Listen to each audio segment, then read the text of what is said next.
बिस्मिल्लाहिर्रहमानिर्रहीम। खुतबाते अमीरुल मोमिनीन इमाम अली अलैहिस्सलाम, नहजुल बलागा, खुतबा नंबर 65। पैगम्बर अकरम सल्लल्लाहु अलैहि वसल्लम की रखलत के बाद जब सकीफ़ा बनी सादा की खबरें अमीरुल मोमिनीन इमाम अली अलैहिस्सलाम तक पहुँचीं तो आप अलैहिस्सलाम ने दरियाफ्त फरमाया कि इंसार क्या कहते थे। लोगों ने कहा, वो कहते थे कि हम में से अमीर हो जाए और एक तुम में से। इस पर हज़रत ने फरमाया कि तुमने ये दलील पेश क्यों ना की कि रसूल अकरम सल्लल्लाहु अलैहि वसल्लम ने वसीयत फरमाई थी कि इंसार में से जो अच्छा हो इसके साथ अच्छा बर्ताव किया जाए और जो बुरा हो इससे दरगुजर किया जाए।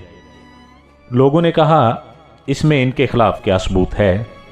आप अलैहिस्सलाम ने इरशाद फरमाया, अगर हुकूमत व अमारत इनके लिए होती तो फिर इनके बारे में दूसरों को वसीयत क्यों की जाती।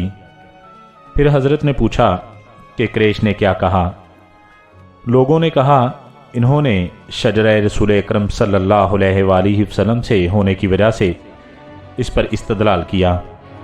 तो हज़रत ने फरमाया कि इन्होंने शजरा एक होने से तो इस्तदलाल किया, लेकिन इसके फलों को ज़ाया बर्बाद कर दिया।